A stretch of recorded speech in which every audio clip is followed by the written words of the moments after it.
The wind still remembers her name, Clara Hensley, the woman they once called the big girl with the biscuits. Out here, in the wild stretch of Wyoming, the winters were cruel, but the words people spoke could cut even deeper. So what happens when a woman the world refuses to see becomes the one who keeps it alive? What does it take for a heart long hidden behind kitchen smoke and silence to find the courage to be loved out loud? They said no man would ever choose her. They were wrong, because love doesn't always come with flowers and poetry. Sometimes it rides in on a weary horse, asks for a meal, and never leaves. This is the story of a shy cook, a weary rancher, and the fire that refused to die even when the prairie tried to freeze it out. So, if you believe that kindness can outlast shame, and that love can grow from the simplest act of care, then saddle up, friend. Hit like, share, and subscribe to Wild West Echoes, and let's ride together into No One Marries a Big Girl. Sir, but I can cook. Wyoming Territory, winter of 1881. The land around Ash Creek lay quiet and wide, stretched thin beneath a sky the color of old tin, the kind of sky that pressed down on a man's lungs and made even prayers sound like whispers. A north wind slid over the frozen grass, moaning through strands of fence wire like a fiddle gone out of tune. Somewhere, out on the ridge, a loose shutter clapped against a barn wall, steady, lonely, like a heartbeat with no one left to hear it. Snow didn't fall that night. It drifted, slow and deliberate, the way ash drifts after a fire that's burned too long. Inside a small cabin crouched on the edge of the creek, a woman stirred a pot of stew. Her name was Clara Hensley, 29 years old. Too young to be called a widow, too old to still be waiting for something better. She wasn't a beauty. Not by the kind of talk that floated around town.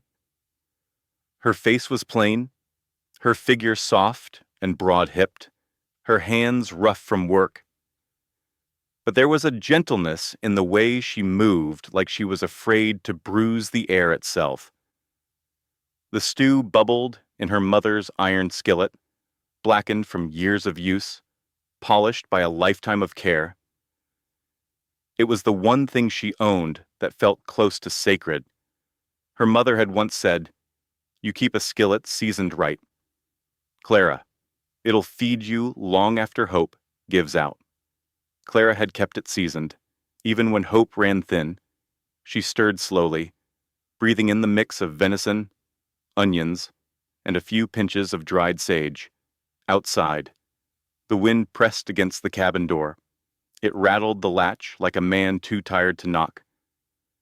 Her cabin was small, one room, one bed, one chair, and shelves lined with jars of beans, flour, and the few herbs she traded for in town.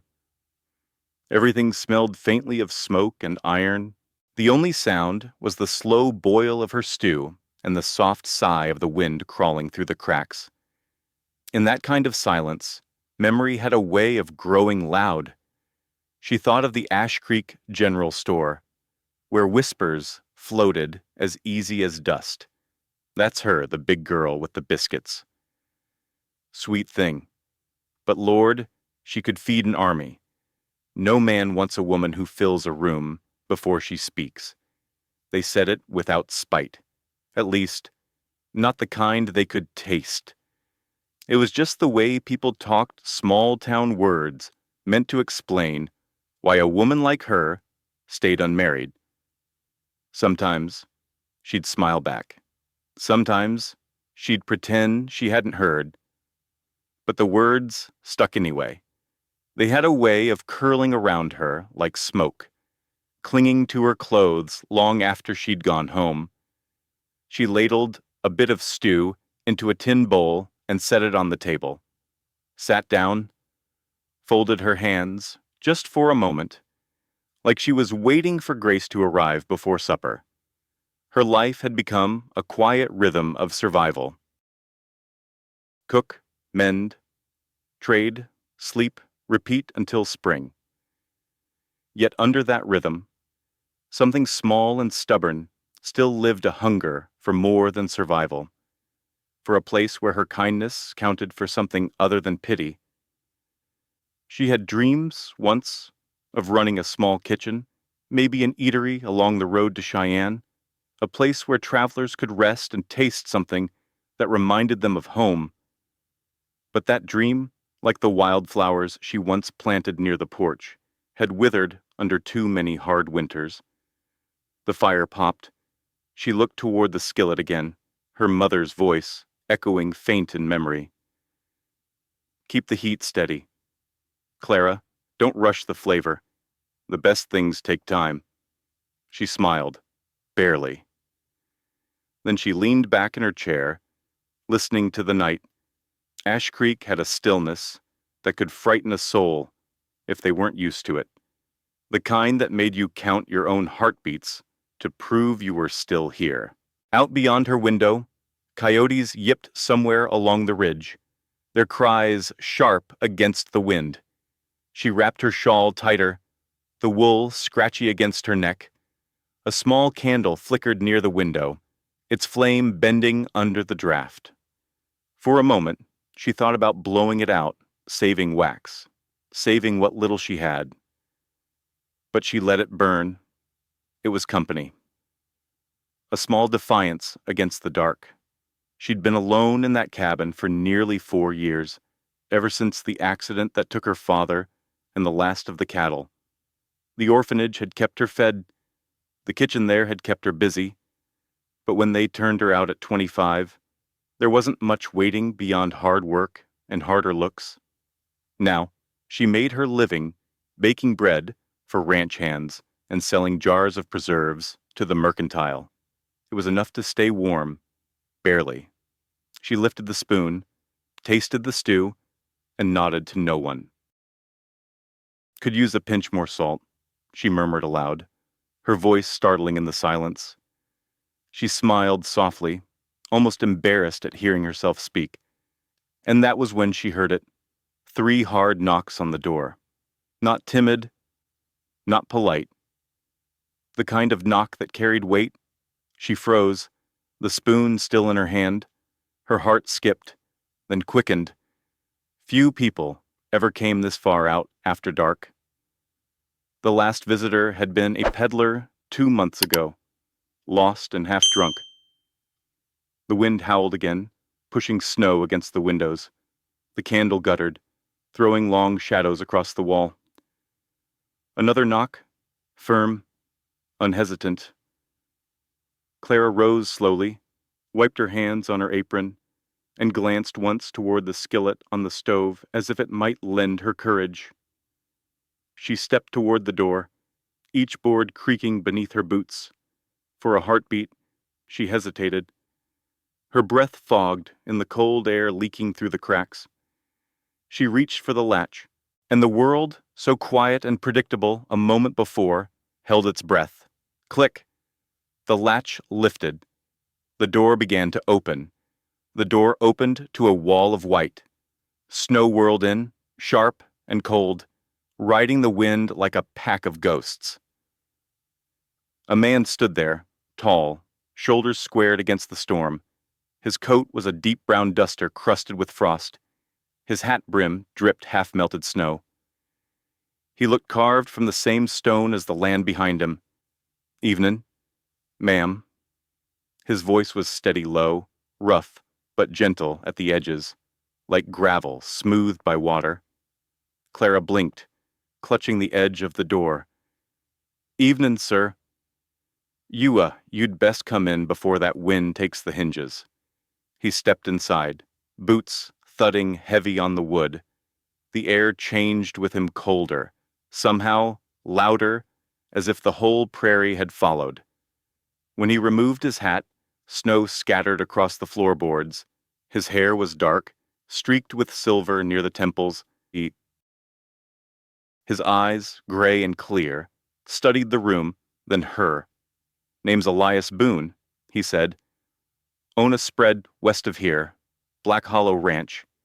He paused, letting the name hang like a stamp of authority. Lost my cook 2 days ago. Sick bad. My men are hungry. Mean, and near to mutiny. Clara's fingers tightened on her apron. I'm sorry to hear that. Mr. Boone? But why come all the way out here? He glanced toward the iron skillet simmering on her stove. The scent of stew filled the cabin, thick with meat and sage. Heard tell you could cook, Miss Hensley. That true? She swallowed. Her mouth had gone dry. I can... He nodded once. Could you feed 25 hands, 3 times a day? The number hit her like a thrown stone. 25 men. She had fed 6, once back at the orphanage. But 25. Her eyes drifted to the skillet, to the steady bubble of the broth. Then down to the reflection in the ladle hanging by the stove. The curve of the metal threw her face back at her, warped and round, full cheeks, soft chin, shoulders broad under worn wool, the kind of face folks in town never called pretty. A voice, old and familiar, whispered inside her, who'd marry a big girl like you. She felt the sting of every laugh that ever followed. Her hands trembled. No one marries a big girl, sir, she said quietly, eyes fixed on the floor. But I can cook? The words came out smaller than she meant. They hung there, fragile and cold. Elias Boone didn't move, didn't flinch, didn't chuckle.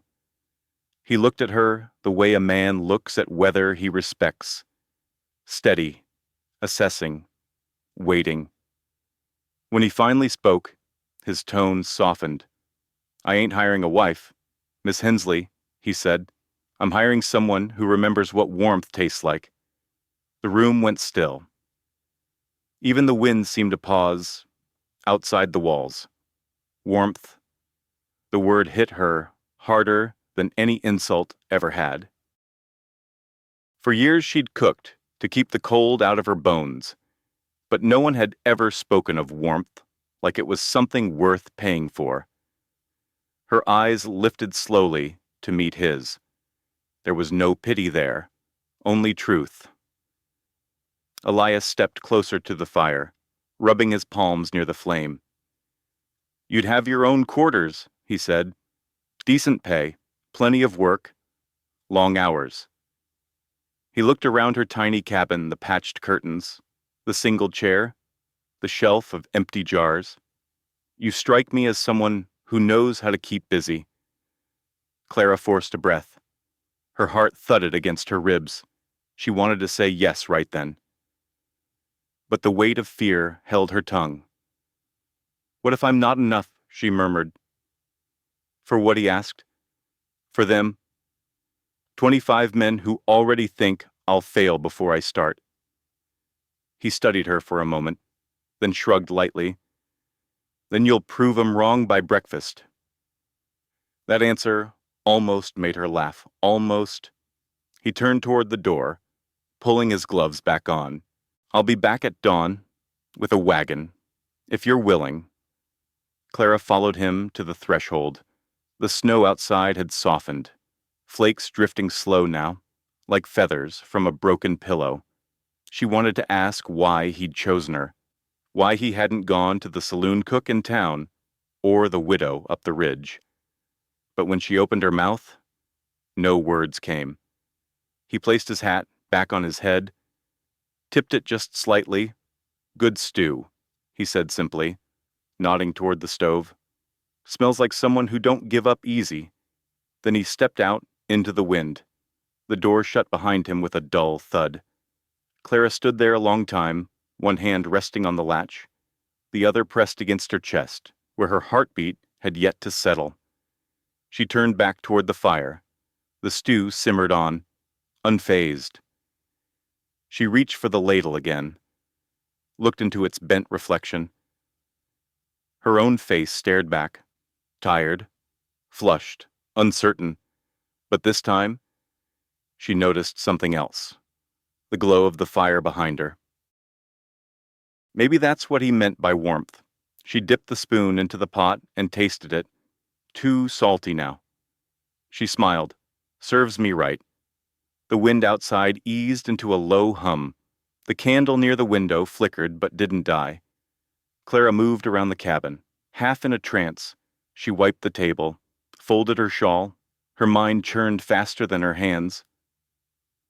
Black Hollow Ranch.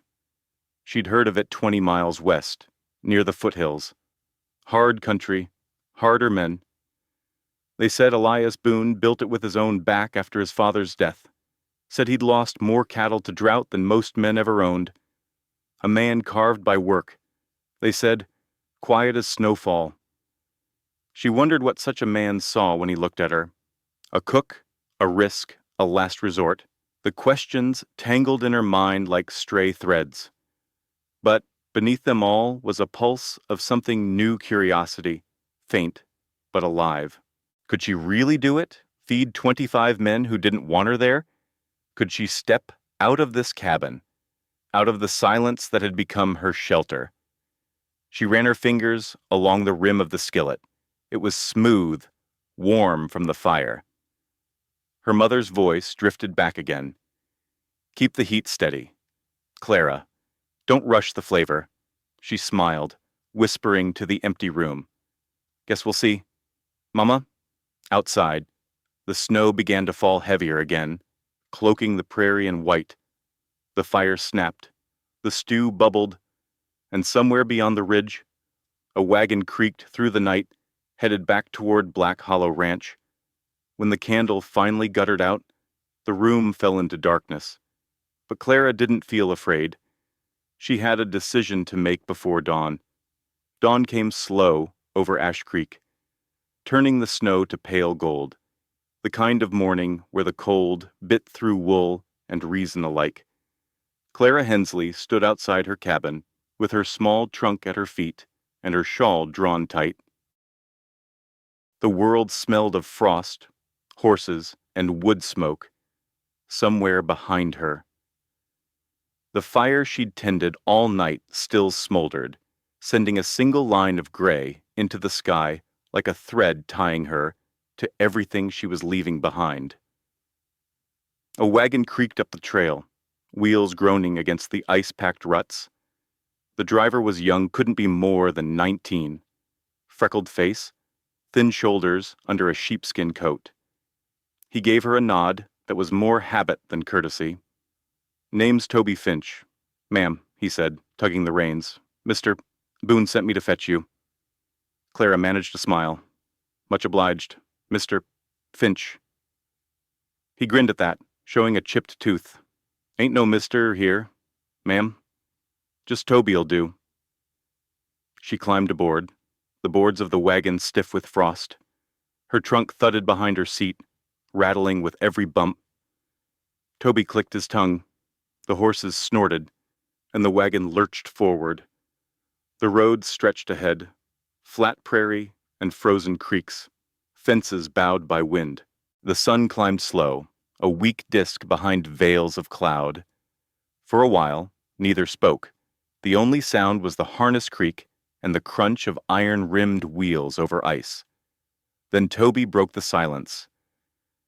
Heard you're going to be cooking for us out at Black Hollow. That's what your boss said. He gave a low whistle. Well, hope you can handle men's appetites. Ma'am, 25 mouths can eat through a week's pay quicker than locusts in July. Clara looked straight ahead. I'll manage. Toby smirked, flicking the reins. Don't take me wrong. The boys out there, they ain't mean, just rough. Ain't had a woman around in near 2 seasons. Not one that cooks proper anyway. She nodded, keeping her voice even. Then maybe we'll both learn something. He chuckled, then lapsed back into silence, chewing on a strip of jerky. The prairie rolled by endless, white, and whispering. Hours later, the horizon split open. Fences appeared first, then barns, then a wide sprawl of corrals, fenced with rough pine. Smoke drifted from chimneys like lazy question marks in the cold air. Black Hollow Ranch, Toby said, pride creeping into his tone. It was bigger than Clara imagined, and harsher. The wind carried the smell of manure, hay, and iron. Horses stamped their hooves against frozen ground. Dogs barked. Men moved everywhere, shouting, swinging hammers, herding cattle. The wagon rolled to a stop near the bunkhouse. Toby hopped down, offered a hand. She stepped onto the packed earth, her boots sinking half an inch into the slush. Every sound seemed to pause. Heads turned. Men straightened from their chores, eyes narrowing, a few tilted hats. Most just stared. One of them, a heavy-shouldered man with a red scarf, elbowed his friend and grinned. "Well, hell," he said, loud enough for her to hear. "Looks like the cook's gonna eat more than she serves." Laughter rippled through the group. Another voice chimed in. "Hope we ain't payin' by the pound." Clara felt the heat rise up her neck, stinging against the cold. She kept her eyes forward, her chin lifted just enough to keep pride from falling. Toby's smile faded. He looked at her, awkward now, maybe a touch guilty, but he didn't speak. No one did. From the porch of the main house, Elias Boone appeared. His coat collar was turned high, his hat low against the glare. He didn't say a word, just looked over the yard until the laughter died down on its own. Then he gestured toward the small building behind the bunkhouse. "Kitchen's yours, Miss Hensley." She nodded, grateful for the escape, and walked across the yard. Each step felt heavier than the last, the snow crunching loud beneath her boots. The kitchen stood apart from the main house, a squat timber structure with smoke stains creeping up its walls. She pushed the door open. Inside was dark and cold, the firebox empty. The air smelled of old grease and ash. Pots hung, crooked from pegs, dusted with soot. The shelves held sacks of cornmeal, flour, beans, and a single cracked jar of coffee grounds. Clara shut the door behind her. The silence inside felt almost kind. She set down her trunk and stood in the middle of the room. Her hands itched for motion. Work was always easier than thought. She began to move, rolling up sleeves, checking the hearth, sorting pans by weight and shape. The rhythm of it calmed her pulse. "This is what you know," she told herself. "This is where you belong." Outside, she could still hear faint laughter, men calling to each other, the scrape of shovels against stone. The sound pressed at the edges of her mind, a reminder of how small she felt in this new place. She drew a long breath, let it out slow. "You've cooked for worse," she whispered. "You've cooked for less." Then she opened her trunk. Inside lay her mother's skillet, wrapped in an old quilt. She lifted it carefully, the metal cold against her palms. The weight of it steadied her. All her life was bound up in that pan, every lesson, every meal, every quiet act of love that went unspoken. She knelt by the hearth and began stacking logs, small kindling first, then heavier cuts. Her hands moved with memory, sure and calm. She reached into her pocket, pulled out the flint and steel she always carried. The first spark missed. The second caught a small, hesitant glow. She bent close, blew gently until the flame grew steady, licking at the wood. The fire spread, crackling, filling the room with its dry, bright chatter. Light spilled over the iron pots, over her face, over the skillet that gleamed like black glass. Clara sat back on her heels, watching it come alive. The warmth hit her cheeks, made her eyes sting. Outside, the wind still carried voices, but in here, the only sound that mattered was fire. She whispered softly, All right then, let's begin. The flame flared as if it had heard her. Morning came like a pale breath over the prairie. Frost glittered on the windows of the kitchen house. Inside, Clara Hensley was already awake. The fire she'd started before dawn glowed deep orange. Its crackle was the only sound. She stood before it with her sleeves rolled up, hair tied back, and the same quiet focus a gunsmith might have before a duel. This was her battleground: flour, salt, and flame. She moved with purpose, measured, stirred, kneaded. Each motion sure, though her heart thudded like a hoofbeat beneath her ribs. Outside, she could hear the men stirring in the bunkhouse, boots hitting floorboards, water splashing, the low rumble of voices. She had a little more than an hour to feed 25 of them. The kitchen smelled of roasting cornmeal and bacon fat. Steam rose from pots of boiling beans. On the side table sat a bowl of honey, thick and amber under the light. Her mother used to say, "If you can make a man stop talking when he tastes your food, you've done something holy." So Clara aimed for silence. She began with her signature chili honey cornbread with sage butter. In a cast-iron skillet, she poured the thick batter cornmeal, lard, milk, and a touch of honey for sweetness. The batter hissed as it hit the hot iron. She leaned close, inhaling the sharp, sweet scent that rose up with the steam. A dash of crushed chili flakes followed. The air changed warm, spiced, alive. The smell filled the kitchen, spilled through the cracks in the walls, and drifted into the cold morning.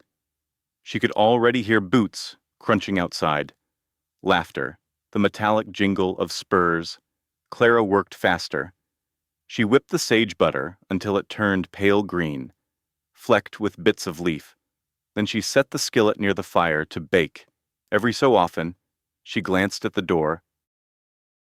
Every so often, doubt crept in. What if they laughed again? What if they refused to eat?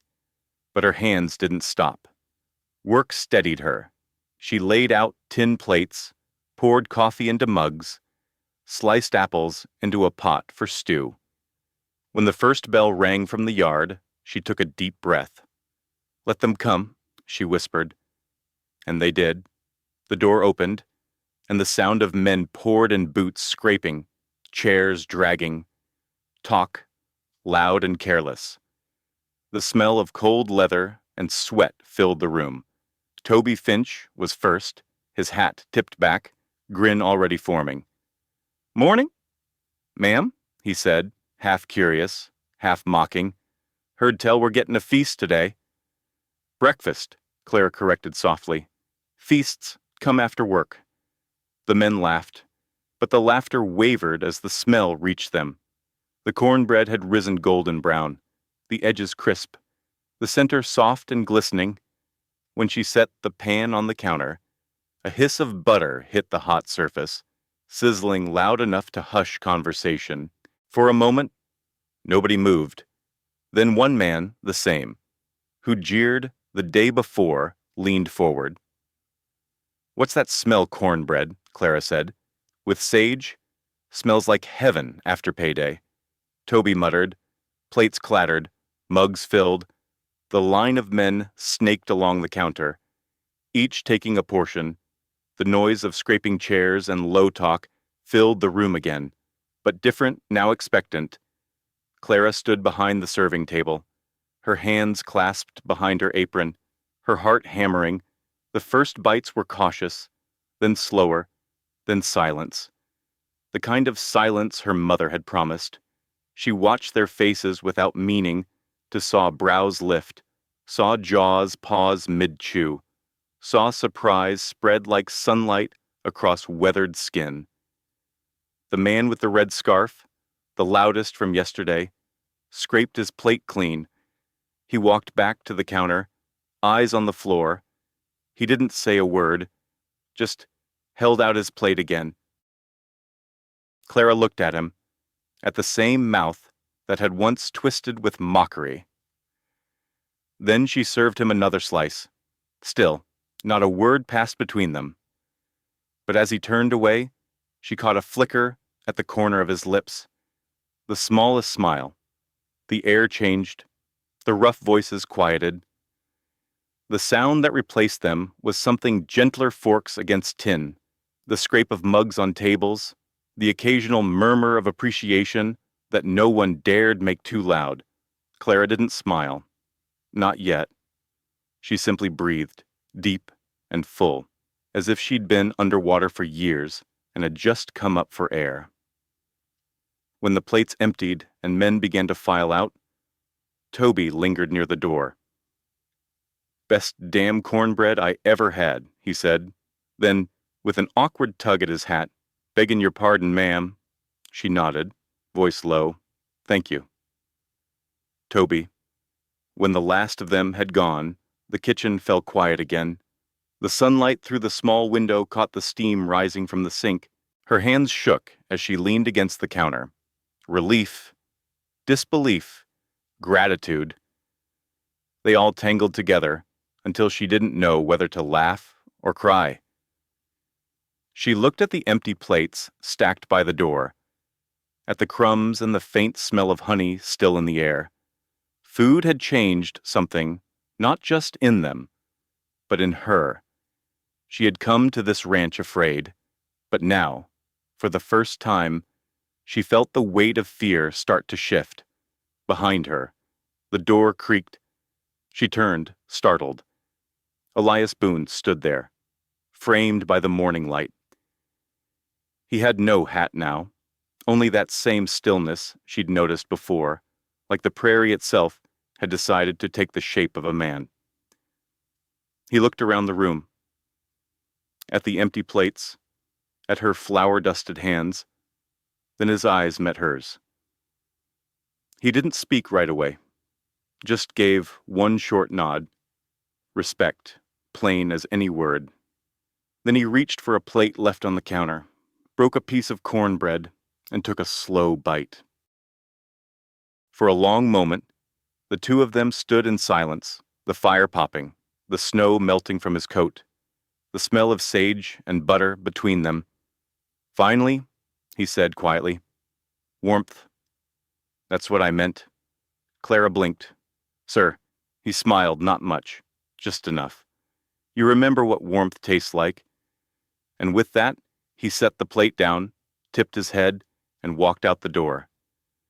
She stood there after he'd gone, staring at the small bite he'd taken from the cornbread. Then she laughed once soft, unbelieving, and turned back to her work. Outside, the wind was rising again, but the sound of it no longer felt cruel. Because somewhere in that morning, between the fire and the laughter, between her fear and his nod, something had changed. It smelled like sage and honey and possibility. The days that followed blurred together like breath on glass. Mornings began before the sun, and nights stretched long past the hour when even coyotes went quiet. For Clara Hensley, time no longer moved by clocks, but by chores, dough rising, fire burning, boots drying near the hearth, each day. She learned something about the men she fed. Each night, she tucked those small truths away, like recipe notes only she could read. There was Jed, tall and wiry, who always frowned at onions. The first morning, he'd pushed them aside without a word. By the second, she'd stopped adding them to his bowl. He never said thank you. But the next time he came through the line, he met her eyes for the briefest heartbeat before looking away. Amos, the quiet one, with a limp, always rubbed his right knee when the temperature dropped. So she started leaving a kettle of willow bark tea on the edge of the stove. He'd pour a cup after supper, nod once in her direction, and sit near the fire until the pain eased. And Toby Finch, the young driver who'd brought her here, was a midnight wanderer. Twice, she'd caught him sneaking into the kitchen after hours, pretending to look for water, but always ending up near the biscuit tin. So one night, without a word, she left 2 biscuits wrapped in a clean cloth on the counter. The next morning, the cloth was folded neatly where she'd left it. No one mentioned it, but a quiet understanding grew, slow as ice forming on a creek. Small kindnesses passed between them, unspoken. A hinge on the pantry door stopped squealing one morning. Someone had oiled it overnight. A wildflower, tiny, purple, stubborn against the cold, appeared on the windowsill in a chipped jar. One of the men must have found it near the creek, thawed just enough to bloom. Clara didn't ask who. She didn't need to know. Kindness, she realized, didn't always need a name.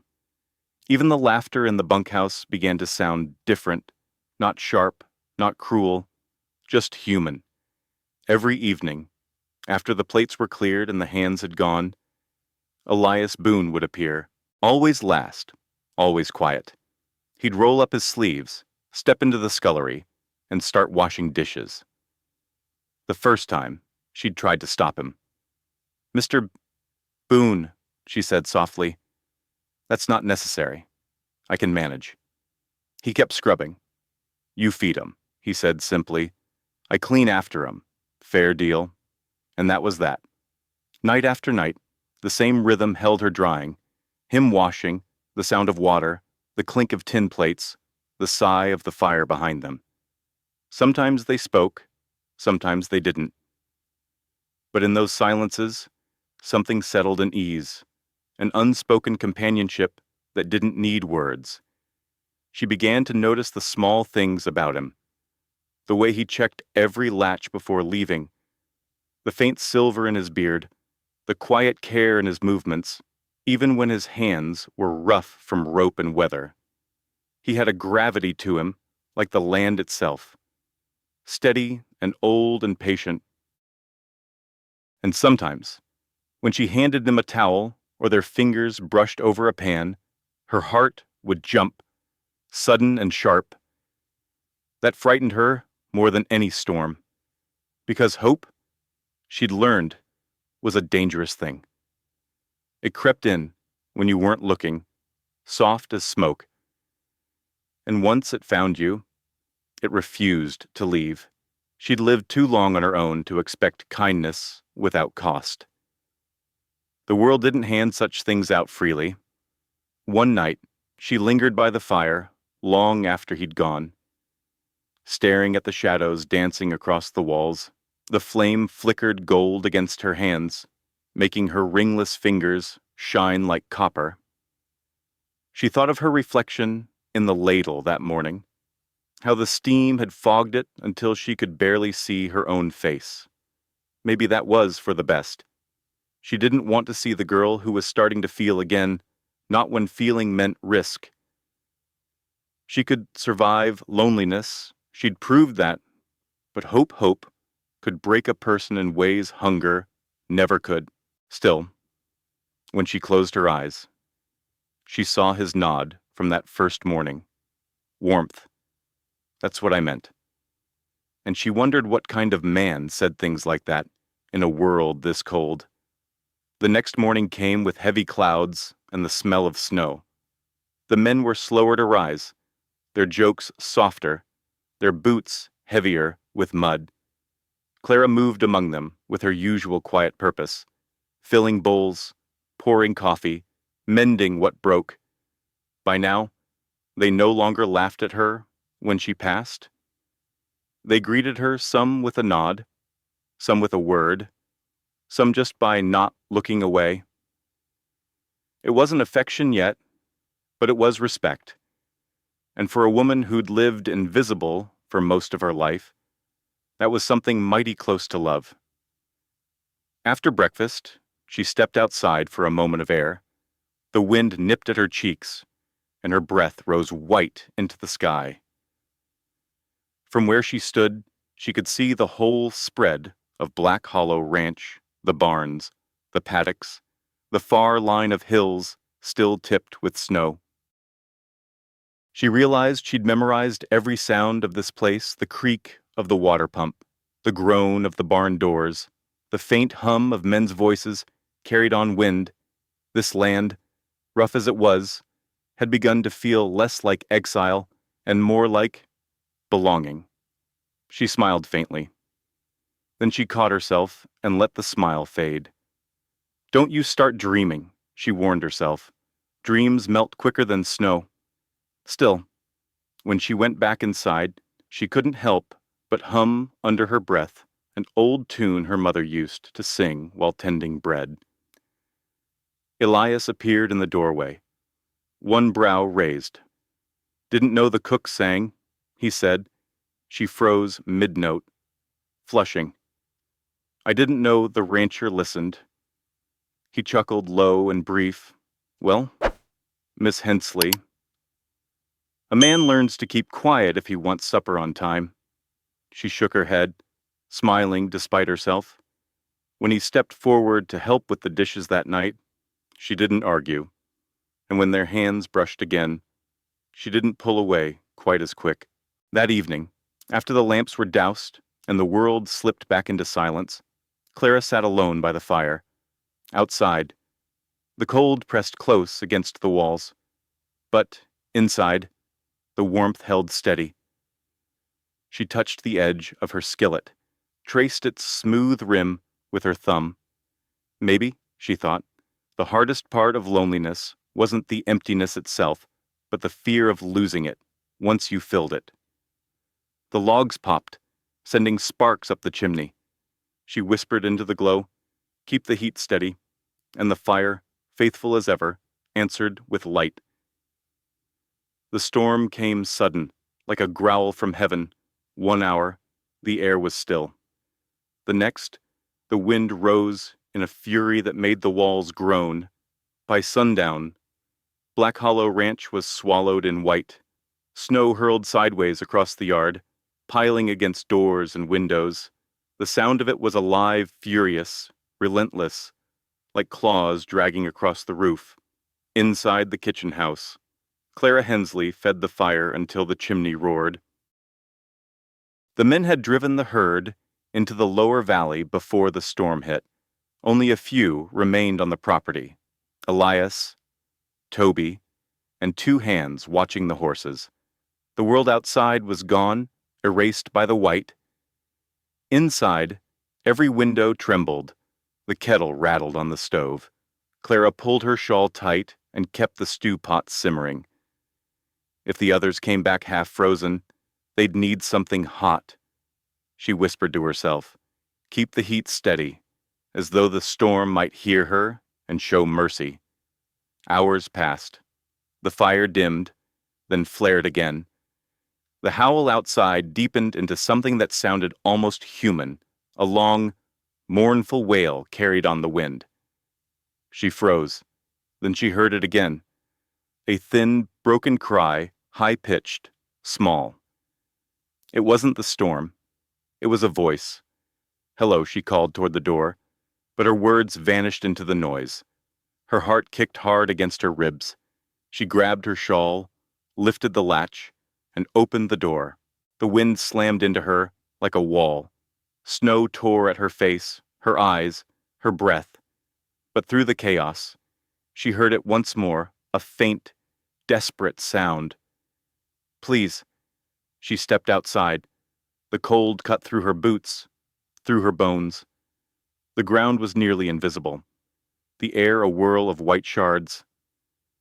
Clara pressed forward, one hand on the fence, the other shielding her face. The cry came again, from near the creek bed that ran behind the barn. When she reached it, she saw him, a boy no older than 6 or 7, half buried in snow, skin brown as river clay, hair black and matted with ice.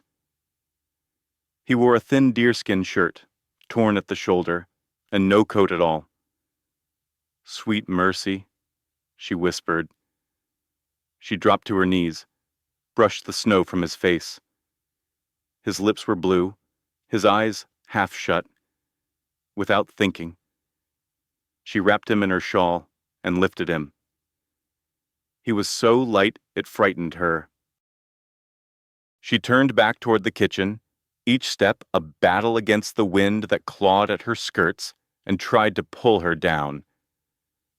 By the time she reached the door, her hands were numb. She kicked it open with her boot and stumbled inside. The warmth hit her like a blow. She laid the boy near the fire, stripping off her wet shawl, then pulled blankets from the cot and wrapped him tight. His chest rose, faint but steady. She rubbed his arms, his hands, whispering nonsense words just to fill the silence. Then, through the roar of the storm, another sound, boots, pounding on the porch. The door flew open. Elias Boone stood there, snow crusted on his shoulders, breath ragged. He took in the scene, the boy by the fire, Clara kneeling beside him, the melted snow pooling on the floor. He said nothing for a long moment. The storm howled behind him. Then, quietly, "You did right." Just that. Clara looked up, her hands still pressed to the boy's. "I heard him out by the creek," she said, voice trembling. He'd have frozen if I waited." Elias knelt beside her, checking the child's pulse with fingers rough from rope and frostbite. He nodded once, still here. He rose, peeled off his coat, and hung it near the fire to dry. Then he went to work without another word, fetching another blanket, heating water, cutting strips from an old shirt for bandages. They moved together like two halves of the same thought. She fed the fire higher.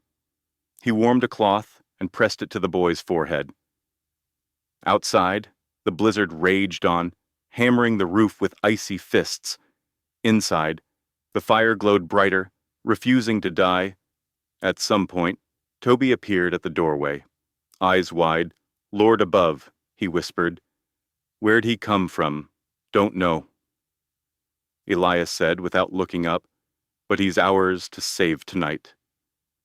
Toby nodded, closed the door, and went to fetch more wood. Hours crawled past. The wind never stopped. But the boy's breathing deepened, little by little. Clara sat beside him, her fingers wrapped around his tiny hand. When she looked across the room, Elias was there, sitting with his back against the wall, hat in his lap, watching the fire. His face was calm, but his eyes were far away.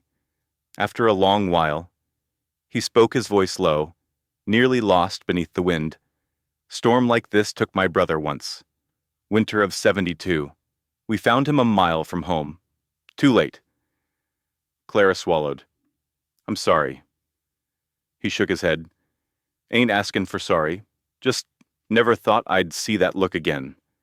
A person frozen that close to gone." Silence settled. Only the fire filled the space between them. After a time, Elias leaned forward, added another log.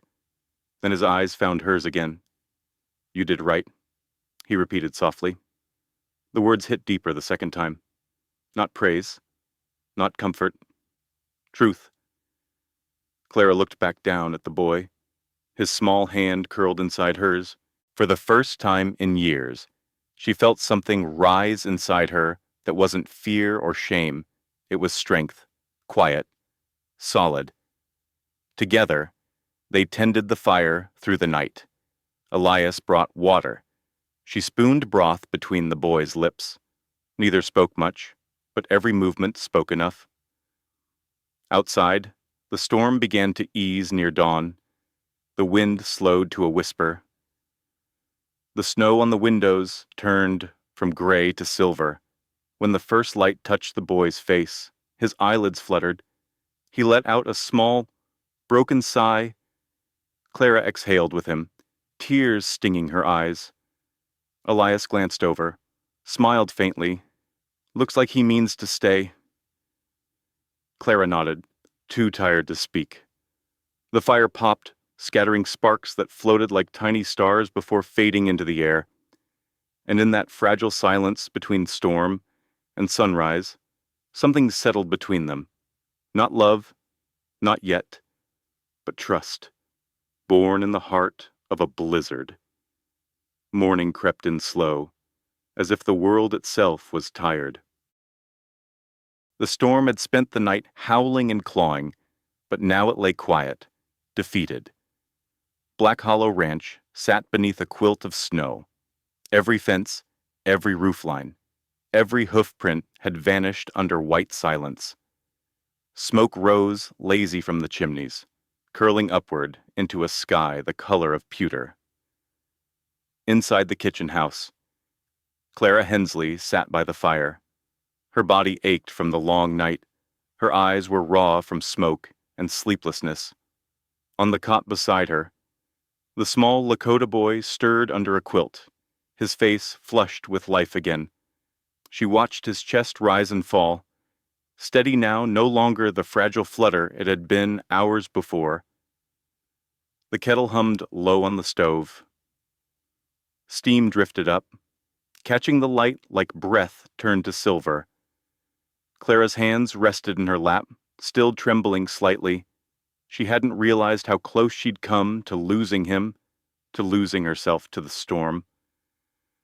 The door creaked. Elias Boone stepped inside, brushing snow from his coat. His face was windburned, his beard flecked with ice, but his eyes were calm. "Riders coming down the ridge," he said softly. "Lakota folk. Looks like they're searching." Clara nodded, her heart clenched not from fear, but from the sudden ache of knowing the boy would be leaving. Within minutes, 3 figures approached the kitchen. A woman led them. A mother, no doubt, wrapped in furs, her dark braids streaked with white. 2 men followed, their horses pawing the snow. When they stepped inside, the warmth struck their faces, melting frost into tears. The woman gasped when she saw the boy. She fell to her knees, murmuring words Clara couldn't understand, hands trembling as they touched his face. The boy opened his eyes, weak but smiling. "Mama," he whispered. The sound tore through Clara, soft, pure, and final. Elias stood near the door, hat in hand, head bowed. No one spoke English for a time. The language of gratitude needed none. Then the woman looked at Clara, eyes glistening.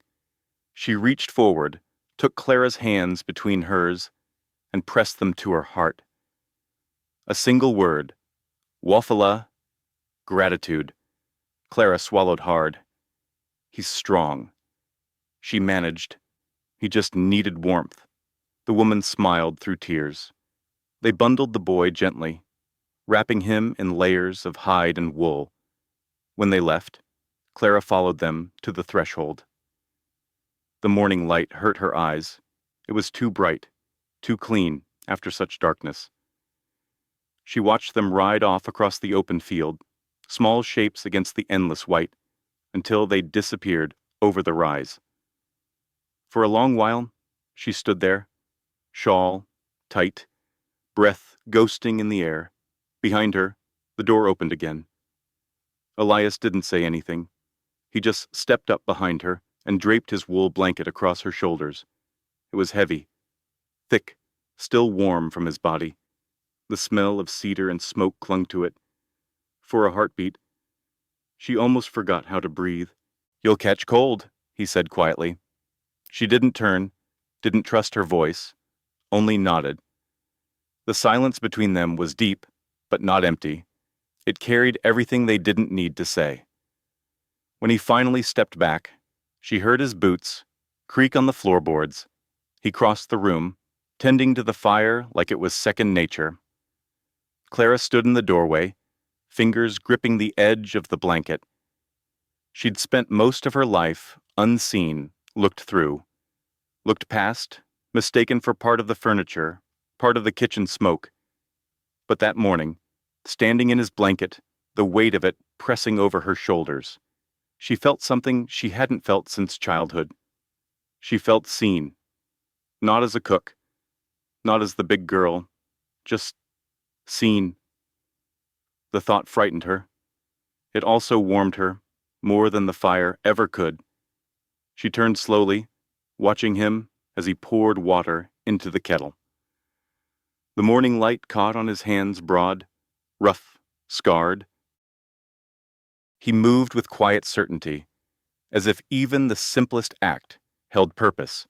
He caught her looking. For a moment, their eyes met. He didn't smile. He just nodded once, that same steady acknowledgement that spoke more than words. "Thank you," she said finally, her voice low. "For what? For trusting me last night?" He shrugged, glancing toward the window. "Didn't take trust? Miss Hensley. Just sense. You hear a cry like that. You answer. Only fools don't." His words were plain, but the way he said them, the soft roughness, made her throat tighten. She smiled faintly. "Then I guess we were both sensible." That earned her a small chuckle. Rare and short-lived, but real. He reached for his hat, settling it on his head. "Gonna check the barn. The drifts'll be bad along the east fence." As he turned to go, Clara stopped him. "Mr. Boone." He looked back. "Thank you," she said again, this time quieter. He studied her a moment, then tipped his hat. "Keep the fire up, Miss Hensley." The door closed behind him. The kitchen felt emptier than before, though the fire still burned strong. Clara moved to the table, her blanket trailing behind her, and sat down. On the rough wooden surface lay something that hadn't been there before, a small carving. Pale wood, shaped into a sprig of cedar. She picked it up. It fit perfectly in her palm, smooth where his knife had shaped it. The scent was faint but clean cedar and smoke, same as his coat, a quiet gift, a wordless thank you, a bridge between two silences.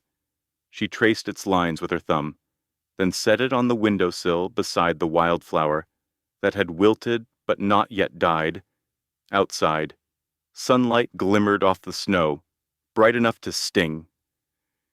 She wrapped the blanket tighter and sat by the fire, the cedar sprig watching from the sill.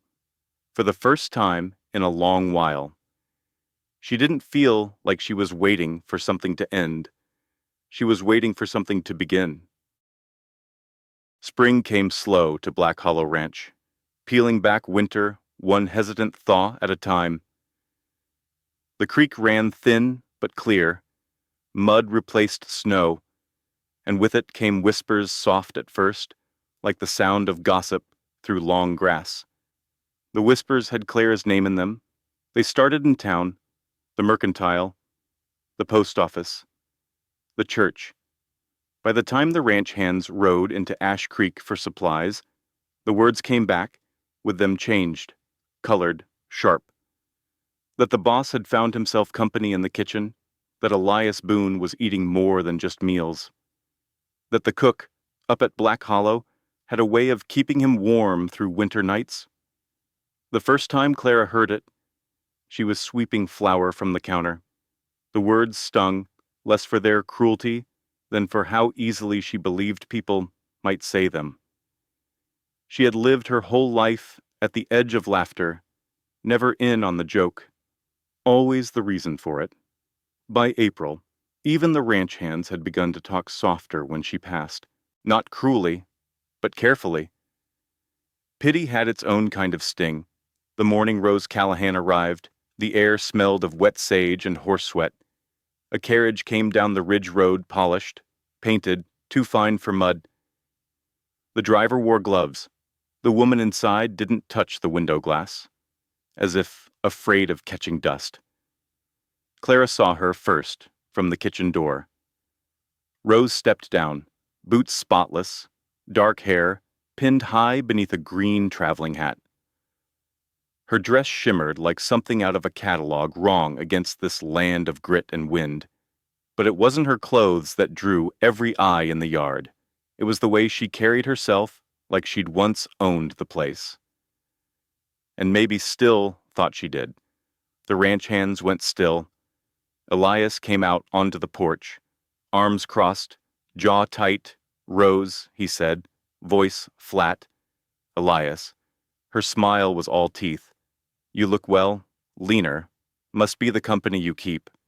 He didn't answer. Clara could feel the tension from yards away, thick as summer air before a storm. Rose's gaze swept the yard and landed on her. "Oh," she said lightly, eyes glittering. "So this is the cook I've heard about?" Clara froze, one hand still on the doorframe. Rose tilted her head, studying her like a seamstress assessing a poorly cut dress. "Comfort food for comfort men," she said with a laugh that carried across the yard. "I suppose every ranch needs its warmth." A few of the hands shifted uncomfortably, eyes down. No one laughed. Clara felt the burn rise in her cheeks. The air seemed to thin until it hurt to breathe. She turned, walked back through the kitchen door, and didn't stop until the sound of voices faded behind her. She didn't know how far she went. Past the barn, past the paddock, down the slope where the creek curved through a stand of willows. There, at the water's edge. She stopped. The current was fast with meltwater, cold enough to sting her reflection into ripples.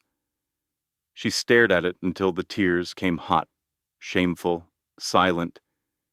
Every cruel word from her past echoed at once. Big girl, plain girl, good with a skillet, but don't look too long. Years of laughter in corners, whispers behind shop counters, pity dressed as politeness. She pressed her hands to her face, angry at herself for caring. But humiliation was an old wound. It never healed clean. "She's what a rancher should want," she whispered bitterly to the water. "Pretty, polished, fit to sit at his table." The sound of boots on wet ground made her start. Elias stood a few feet behind her, hat in hand, rain-dark hair clinging to his temples. He must have followed her down from the yard. "I didn't ask her here," he said quietly. Clara laughed once, sharp and small. "You didn't have to. She fits the picture just fine." He stepped closer, stopping short of her shadow. "She's what I was told to want," he said. The words hung there, heavy, unvarnished. Clara turned to face him. "And what do you want, Mr. Boone?" He met her eyes, and for a moment, the answer seemed too raw to speak. "I want peace," he said finally, "and a kitchen that smells like sage and bread instead of perfume and lies." The river rushed between them, hissing over the stones. She looked down, gripping her shawl tighter. "That woman belongs in your world. I don't—" He shook his head.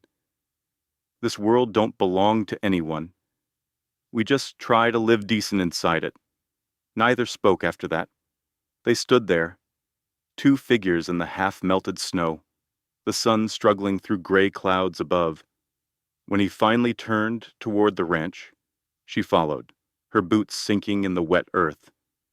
Their walk back was quiet, the kind of silence that holds too much to fit into words. The wind had softened. The smell of thawing grass rose from the ground. Somewhere far off, a meadowlark called, its song thin but hopeful. As they neared the yard, Clara could see the carriage still waiting by the porch. Rose Callahan standing beside it with her arms folded. But now, the ranch hands stood farther apart from her, their faces unreadable. Rose looked at Elias, then at Clara, her mouth curving in a smile that didn't reach her eyes. "Still playing house." "I see." Elias's jaw tightened. "You best head back before the road softens." "Rose." Her gaze flicked toward Clara one last time.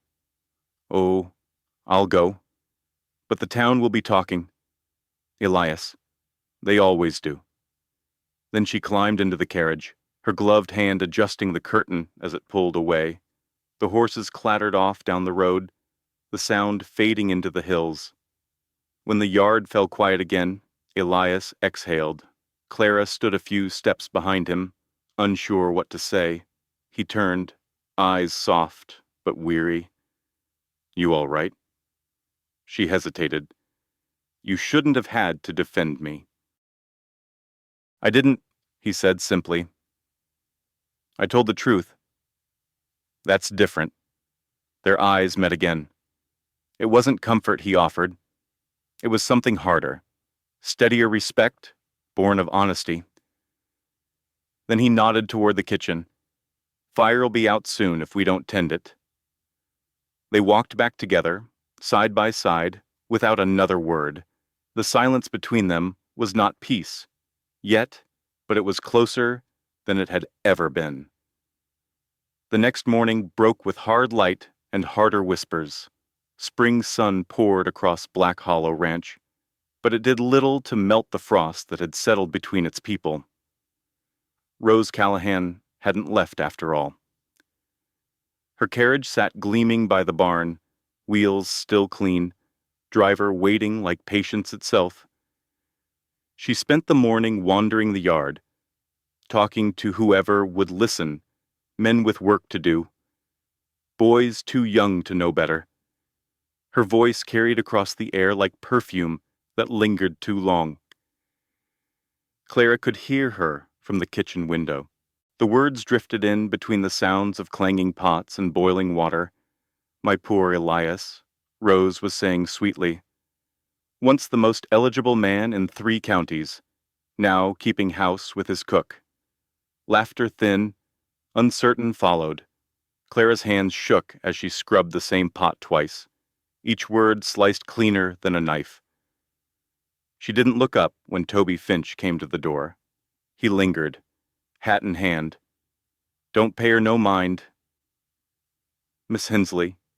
She's talkin' just to hear herself echo. Clara forced a small smile. "I've heard worse." He nodded but didn't look convinced. "Still, it ain't right." Outside, voices grew louder, boots thudded, the sound of gathering men, then a sharper tone Elias's. Toby's eyes darted to the door. "You might want to come see this." Clara hesitated. Part of her wanted to stay inside, hidden behind her stove and silence. But another part, the one that had survived years of laughter and pity, refused to cower anymore. She wiped her hands, took a steadying breath, and stepped outside. The yard had become a stage. A dozen ranch hands stood scattered near the corral, their faces guarded. Rose Callahan stood in the center, elegant as a snake, her parasol half open against the sun. Elias Boone faced her hat off, jaw set, eyes hard. "Elias, really," Rose was saying, her tone feigned concern. "You can't blame me for being worried. The men are talking. The town is talking. It's not proper." He cut in, his voice low but firm. "Ain't the same as right." The words dropped like stones into still water. Every man stopped pretending to work. Even the horses quieted. Rose blinked, caught off guard. "Are you truly defending this arrangement?" she asked, waving her gloved hand toward the kitchen. A woman like that, Elias didn't look her way. He looked at the men. Instead, the faces that had once mocked, now watching, waiting.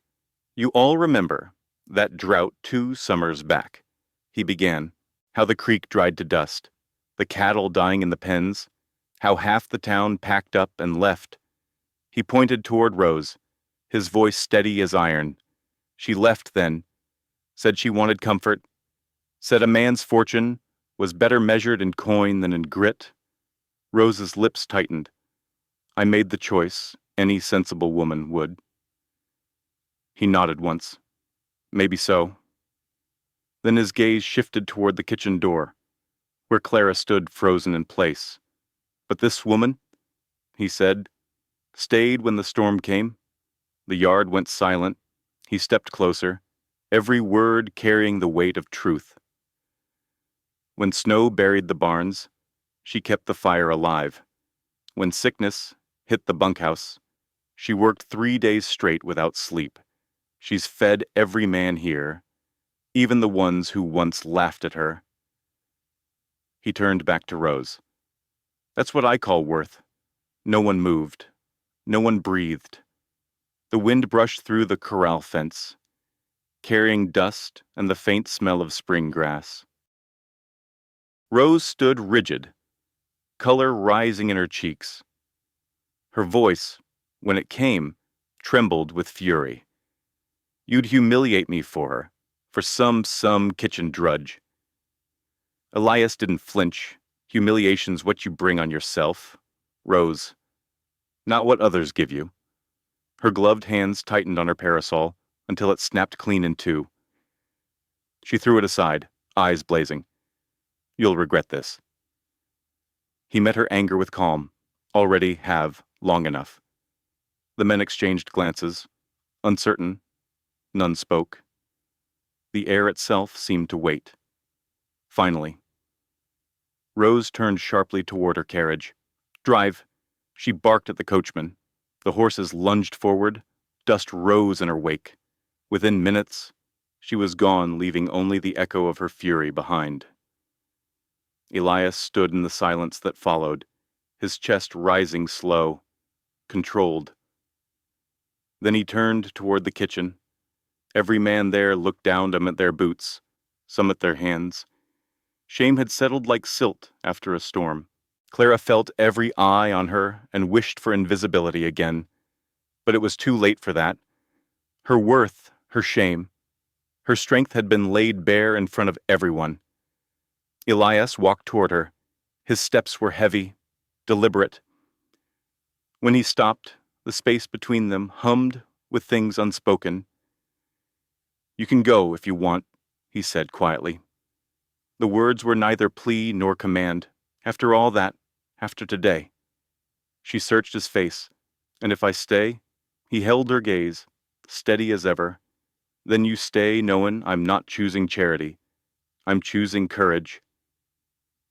Her breath caught. Courage. The words sank, deep. Deeper than praise, deeper than affection. She looked down, her hands trembling slightly. You shouldn't have to defend me, Elias. He shook his head. Didn't defend you, just told the truth. The stillness between them grew heavy, yet it wasn't uncomfortable. It was the weight of something real, something the gossip and the laughter couldn't touch. When she finally lifted her eyes again, he was smiling faintly, tired, quiet, but genuine. You hungry? She asked, her voice barely above a whisper. He nodded, always. And just like that, the moment broke, not with fanfare or fireworks, but with the simple grace of two people choosing to keep walking forward. They turned toward the kitchen together. Behind them, the yard began to move. Again, men returning to work, hammers striking, horses snorting, as if the land itself had drawn a long breath of relief. But something had changed. Respect hung in the air thicker than dust. And when Clara stepped through the door again, she did so not as the cook, but as the woman who had stayed when storms did. The sickness came quiet, like a whisper crawling under doors. At first, it was just one of the younger hands, a wiry boy named Seth, collapsing after breakfast, pale and shaking. By nightfall, 3 more were down. By morning, half the bunkhouse lay fevered and moaning. The doctor from Ash Creek came, stayed 15 minutes, and left twice as quick. Bad beef, he said, wiping his brow. Likely spoiled on the trail from Dunlow Ridge. I'd burn the rest, keep 'em warm. Pray if you're the praying kind. Then he rode away, leaving behind nothing but the smell of disinfectant and fear. Clara Hensley stood in the doorway of the bunkhouse, the cold wind pulling at her skirt. She'd seen hardship before, but not like this. Men coughing blood, skin gray, eyes too bright. She turned back toward the kitchen, whispering under her breath, "All right then, let's fight it, by sundown." She'd turned the kitchen into a field hospital. Pots boiled on every burner, rags soaked in vinegar, water hauled by the bucketful. She remembered the Lakota woman who'd come for the boy months ago, the one who'd thanked her with that single word, wafila. The woman had spoken of herbs, once yarrow for fever, sage for cleansing, willow for pain. Clara clung to those words like scripture. She steeped bark and leaves in kettles, stirred in honey, whispered prayers, not from the Bible, but from her own weary heart. Each hour bled into the next. Steam and sweat filled the air until she couldn't tell which was which. She moved from cot to cot, washing brows, feeding broth, whispering names, in case they needed to hear someone speak them kindly. Elias Boone worked beside her, lifting men, hauling water, scrubbing floors until his hands bled. He didn't talk much. He just moved. Steady, solid, constant. Once, near midnight, she caught him standing by the door, head bowed, shoulders sagging. "You should rest," she said softly. He looked up. "Not while you're still on your feet." She smiled faintly. "Too tired to argue." "You're a stubborn man. Elias Boone." He shrugged. "Takes one to know one." Days passed. The fever spread, then ebbed, then surged again. Sleep became a rumor. Clara's hands blistered from washing cloths. Her eyes stung from smoke. The air tasted of ash and medicine. Still, she kept going. Because if she stopped, who else would? By the fourth night, her legs shook beneath her. She stirred the broth and missed the spoon entirely, spilling half the pot. Her vision swam. The walls tilted. Clara Elias's voice came from somewhere behind her, distant and rough. She tried to answer, but the words slipped away. The last thing she felt was his hands catching her before she hit the floor. The world that followed was not real, yet felt truer than daylight. She drifted through memories, the orphanage kitchen, the smell of bread and soap, children's laughter, echoing like bells. Then voices, cruel and sharp big girl, fat girl, who'd marry, that she wanted to run but couldn't. Her body felt heavy, her heart heavier. Then came warmth, soft, steady, pulsing, a voice cutting through the noise, low and kind. "You did right, Clara." She turned toward it, though she couldn't see a face. The voice grew clearer, stronger. "You kept the fire alive. Don't stop now." She reached for it, but her hands met only light. And then darkness fell silent. When she opened her eyes again, she was back in the kitchen. The fire glowed low in the hearth, painting the walls with gold. The air smelled of cedar and smoke. She blinked, confused. Her throat ached. Her body burned and shivered all at once. Elias sat beside her on the floor, back to the wall, hat resting in his lap. His shirt was wrinkled, his eyes bloodshot, but his hands still held hers, steady, unrelenting. "Elias," her voice cracked. He looked up, and the relief in his eyes nearly undid her. "Easy," he said. "You're safe." She tried to rise, but he stopped her gently. "Don't. You've done enough." Her gaze darted toward the bunks beyond him. "The men alive," he said quietly. "Most of 'em, fever's breakin'. Thanks to you." Tears filled her eyes before she could stop them. "I just did what anyone would." He shook his head slowly. "No. You did what no one else could." He reached for the kettle, poured her a cup of water, then set it beside her. His movements were slow, careful, like the world might break if he hurried. The silence between them was soft, almost tender. Only the crackle of fire spoke. Then, quietly, he said, "You kept this place alive." Clara swallowed, her voice barely a whisper. "I only did what needed doing." He leaned closer, his shadow warm across her face. "And I'll keep the storms off you." Her breath caught. What he held, her gaze. "As long as I've got hands to work and a roof to give, I'll keep the storms off you." No grand declaration, no promise wrapped in romance. Just truth. Plain, heavy, and real. The kind of vow a man makes only once. She closed her eyes, too tired to cry, too full to speak. Instead, she squeezed his hand, the smallest motion, but it said everything. He stayed there with her, neither moving nor speaking. Outside, dawn began to seep into the snow like ink into paper. The wind had gone still. The land was quiet again. Inside, the fire whispered low and constant, as if keeping its own promise. Summer crept back to Black Hollow Ranch like a promise kept. The air lost its bite. Creek water ran clean again, glittering under long blue skies. The hills, once gray with frost and fear, softened into green. The bunkhouse doors stayed open now, letting sunlight in. Laughter drifted across the yard where moaning had once been. And Clara Hensley, for the first time in months, could smell something other than sickness, bread rising, sage in the breeze. Hope. She moved slower these days, not from weakness, but from care, every motion deliberate. Every sound of spoon against pot felt like part of a hymn she didn't know she'd been singing all along. The men were back to work mending fences, branding calves, riding trails, but they moved differently too. Softer, kinder.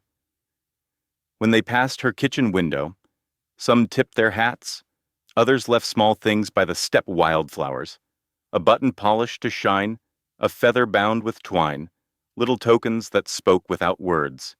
"We see you." One morning, just after breakfast rush, Clara was wiping down the counter when she noticed the yard had gone quiet. Too quiet. Then the door creaked open. Elias Boone stood there, his hat in his hands, a strange softness in his eyes. "Miss Hensley," he said slowly. "Could you come out here a moment?" She frowned. "Is something wrong?" "Depends how you define it." The corner of his mouth twitched, and that was enough to make her follow. Outside, the ranch hands had gathered in a half circle. Their boots scuffed the dirt, eyes awkward but bright. Something lay across a barrel in the center, folded neat and green. Toby Finch stepped forward, clearing his throat. "Ma'am," he said, shifting from foot to foot, We figured it was time you had something that wasn't borrowed or patched." He lifted the bundle and held it out. A new apron, soft linen, deep forest green, the color of pine needles after rain. Across the front, in careful hand stitch, ran the words, "Keeper of the Hearth." Beneath them, a dozen signatures, each stitched in a different thread, some crooked, some bold. Every hand that had once mocked her now signed its name to her place in their world. Clara froze. Her throat closed. She reached out as if afraid the fabric might vanish if she touched it too quickly. Her voice faltered. She tried again. "I don't know what to say." Elias stepped closer. "Then don't," he said softly. "Just take it." She did. Her fingers trembled as she lifted the apron, the sunlight catching the threads so they glowed like gold. For a moment, she couldn't see the men at all, just their kindness. Stitched into cloth, her vision blurred. The sound of wind and heartbeat filled her ears. No one laughed, no one joked. When she finally spoke, her voice was a whisper. "All my life, I've cooked for people who didn't see me." "You did?" A long silence followed. Then Toby scratched the back of his neck and muttered, "Well, you feed a man through a plague. He tends to notice." Laughter broke the tension. It wasn't cruel this time. It was light, real, healing. That night, Clara wore the apron for the first time. It felt almost sacred. She tied the linen straps around her waist like a badge, smoothing the fabric where the words curved over her heart. The kitchen glowed with lamplight and sound. The men crowded around long tables, spoons clinking, voices rising in stories and teasing. Someone strummed a guitar near the open door. A fiddler joined in, off-key but full of spirit. Outside, fireflies blinked over the pasture. Inside, warmth lived in every corner. Elias sat at the far end of the table, watching quietly, his smile faint but sure. Every now and then, he caught her eye. He didn't need to speak. Neither did she.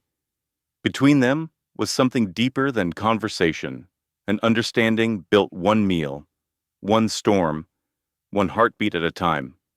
Later, after the dishes were washed and the music faded into crickets, Clara stepped outside. The air was thick with the scent of sage and hay. She leaned against the porch rail, fingers tracing the words on her apron, "Keeper of the hearth." She murmured, not the cook, not the big girl, not a joke or a whisper, a keeper. The word held weight like a door she'd finally been allowed to walk through. Behind her, the kitchen's windows glowed warm. Through them, she could see Elias collecting plates, rolling up his sleeves, like always. Habit, maybe, or loyalty, or love, though neither had dared name it yet. He looked up once and met her gaze through the glass. She smiled. He nodded. That was all, and somehow, it was enough. Weeks passed, and the ranch settled into rhythm again. Fences were mended, calves branded, supplies hauled from town. The world spun on, but something in its orbit had changed. At dusk, when the men gathered to eat, laughter came easier. Stories stretched long into twilight. Music rose from tired throats that once only cursed or spat. And through it all, Clara's kitchen stayed the center, the beating heart of Black Hollow Ranch. Sometimes she'd catch Elias leaning in the doorway, arms crossed, watching her with that same quiet pride. He never interrupted, never took credit. He just made sure she never ran out of wood, or water, or the will to keep going. One evening, Toby approached her as she kneaded dough. He hesitated, then said, "Miss Hensley, that apron suits you." She looked down at the green fabric, at the names stitched into it. "It's not the apron," she said softly. "It's the hands that made it." He grinned, nodding before walking out into the sun. Clara turned back to her dough, smiling to herself. Outside, laughter echoed. Inside, the smell of bread rose warm and steady. The world didn't always give kindness, but when it did, you learned to hold it tight.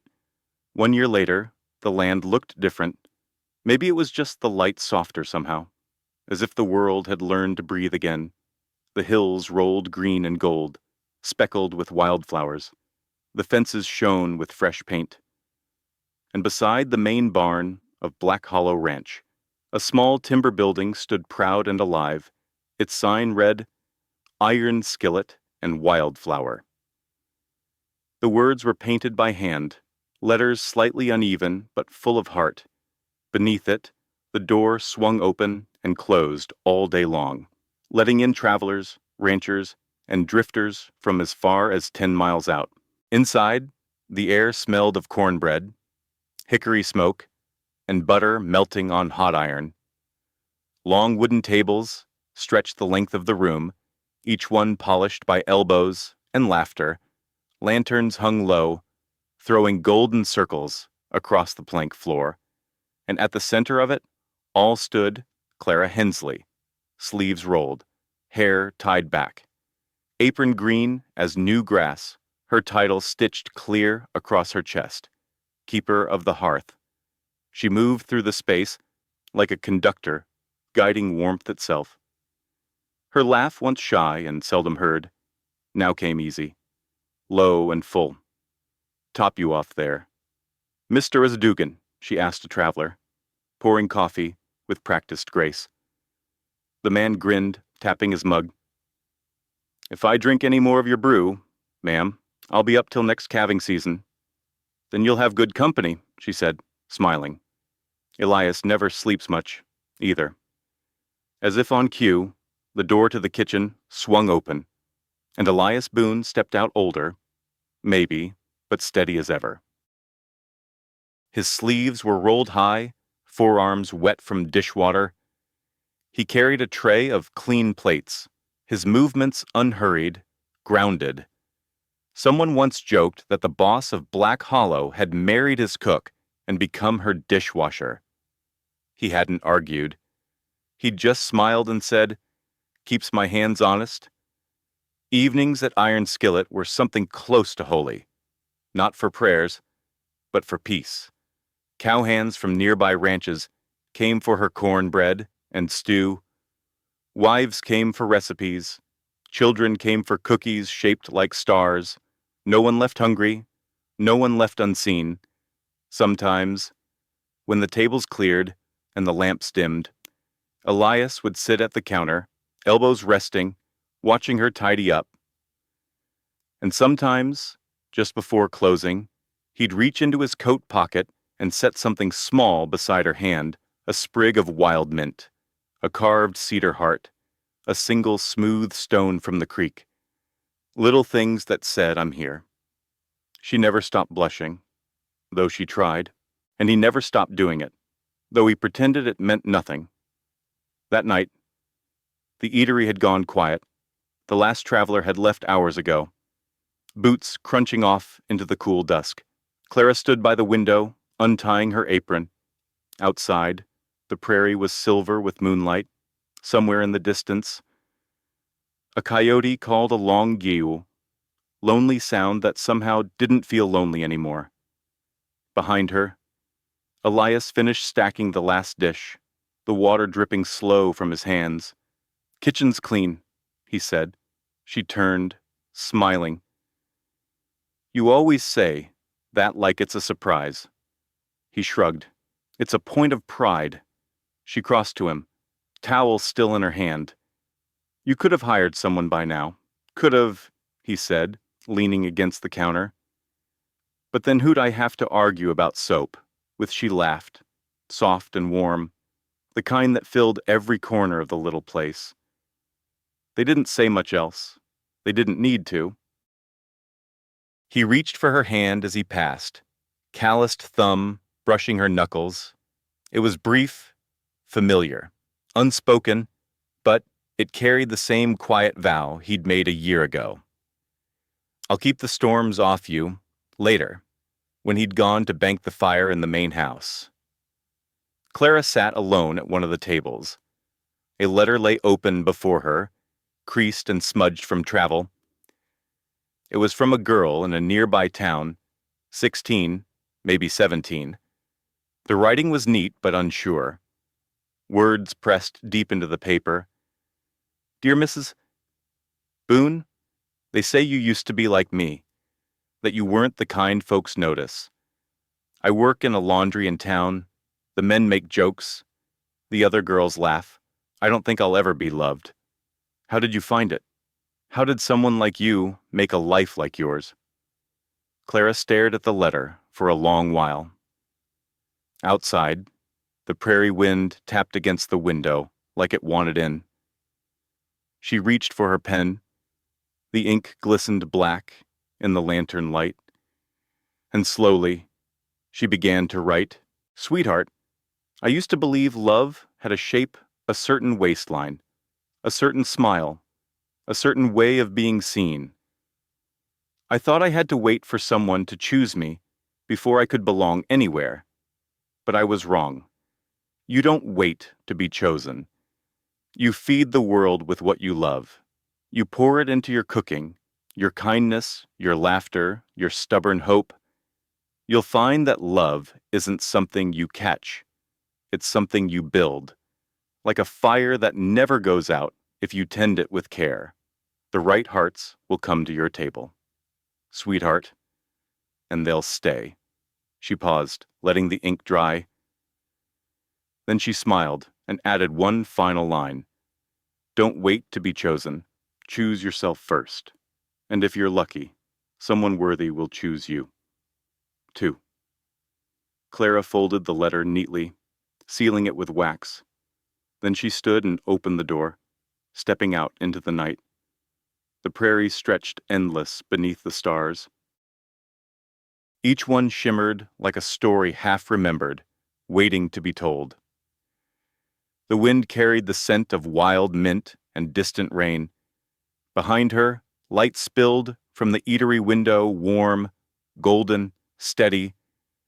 It reached just far enough to touch the porch rail, the dirt path, the wildflowers that had taken root along the edge of the building.